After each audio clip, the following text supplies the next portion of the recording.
The popularity of Nirvana-inspired guitars and replicas of Kurt Cobain's guitars has soared in recent years, with the short run of Fender signature Kurt Cobain Mustangs and high-priced Fender Kurt Cobain signature Jaguars being out of reach of many fans. It's no surprise that more enthusiasts are modifying basic Fender and Squier models to look and sound the part. When I first saw the announcement and pictures of the new Squier Affinity Series Jaguar, I immediately rejoiced at the idea of Nirvana fans getting a new affordable mod platform to build a Kurt Cobain-style Jaguar upon. Ryan from the 60 Cycle Hum channel in a recent video did a great job at demoing one of these and even opening it up to have a look inside at the electronics and how it's routed. He also did a bit of comparison to his Squier Classic Vibe 70s Jaguar. So just a disclaimer here, I have not personally had my hands on one of these yet. I'm just going by this early demo video and my personal experience with my own Squier Jaguars that I've personally modded to look and sound more like Kurt Cobain's.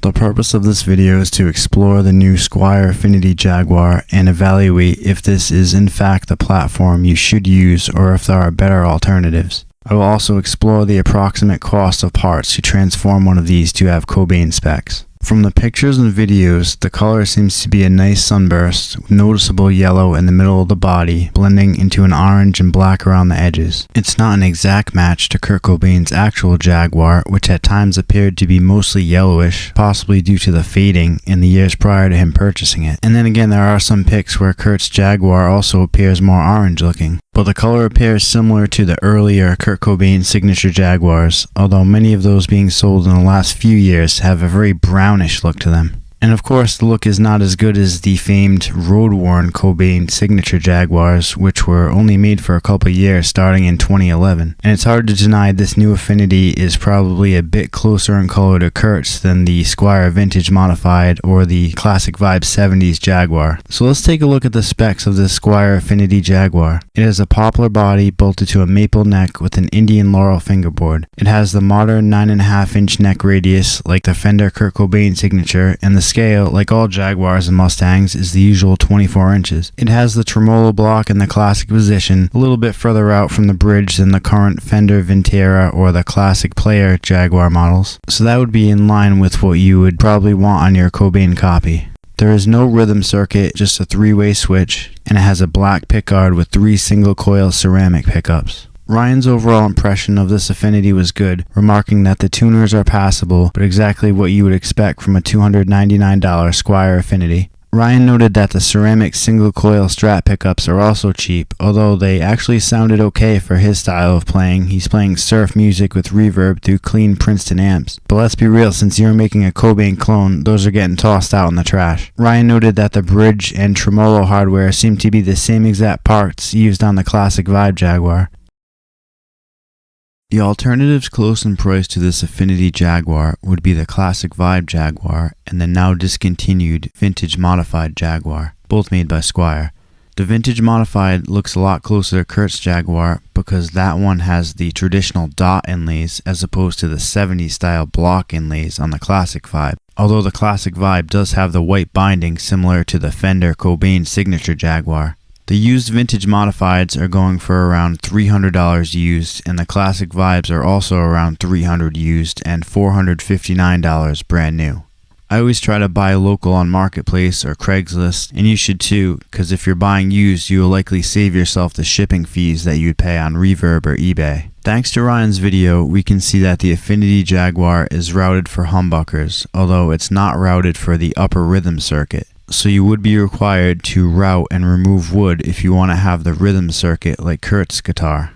In comparison, the Vintage Modify and Classic Vibes have the rhythm circuit already there, but you would need to route or drill out the wood in the area of both the bridge and neck pickup. On my Squier Vintage Modified clone, I also had to widen the control cavity a bit, but I used all the electronics from a true Cobain Jaguar and the pots were very wide. I got lucky and was able to purchase the pickguard, pickups, rhythm circuit, and control plates when the Stratosphere had parted out a Cobain Jaguar a while back. The pickguard fit well, and if I recall, there was only one screw hole on the control plate that did not line up. On my Surf Green Vintage Modified, I only routed out the pickup cavities and installed a Seymour Duncan JB humbucker in the bridge, and I had an Enforcer neck pickup kicking around for the neck. Not like I really used the neck pickup much anyway. I purchased a Red Pearl HH pickguard for around $50 and it required a little bit of trimming. The green one I actually did route myself with just a drill, Dremel tool, and sandpaper, whereas the sunburst one I had a pro luthier do it. So let's explore and estimate the cost of the parts that you will need to make the transformation. At $299, the price of the Affinity, you can likely get a used vintage modified or classic vibe, which are higher tier guitars, for that same price. The new classic vibe runs for $449. If you purchase the Affinity, there are a few more items that you need, like the wiring kit and rhythm circuit components, which usually come together, and then also the upper chrome plate for the rhythm circuit. On the classic vibe or vintage modified, you could technically modify the pickguard, as YouTuber and Nirvana guitar channel guru JQ did, although if you do have the new correct HH pickguard, it makes mocking up the body for routing a lot easier. You could also save a few bucks, as he did and I did on my surf green Jaguar, by just using a random neck humbucker pickup for the neck. By my rough calculations, it will cost you around $632, including the cost of the guitar, to build out the Affinity model. It will cost you around $733 to build a brandy new classic vibe Jaguar, and it will cost you around $584 to build a used classic vibe or vintage modified model if you can score one locally. So there you have it. It is actually cheaper to mod one of those models if you can get a used one, and in the end you'll have a better guitar. Although the finish on the new Affinity may be slightly nicer, if I were to choose one, I would likely go with the vintage modified or maybe even the classic vibe, simply because the neck is going to feel a lot better and have nicer frets and fretwork and stay in tune more with better tuners. The Affinity neck has a satin finish, which is cool, I don't mind it, and it would have a different feel than the other two, which have a glossy neck. But since the frets is what you are physically leaning into against the strings most of the time, I would rather have better frets and a higher quality neck. It could be totally subjective though, so take a ride to your local guitar store and see if they have both and try them out for yourself. Also, another thing to consider is that the Squier Vintage Modified has a rosewood neck, which has a much better and darker look than the Indian Laurelwood, which comes on the Affinity as well as the classic vibe. I love the thin rosewood necks on my vintage modifieds. Rosewood, once a standard, now fetches a premium on guitars. Alright, that's going to do it for me today. Don't forget to throw me a like and subscribe so you don't miss the upcoming videos. Also, let me know what types of videos you guys are into, because ultimately I want to make the type of content that you will enjoy. Feel free to shoot me a comment with some video ideas, and you never know, you might just see it in a future video.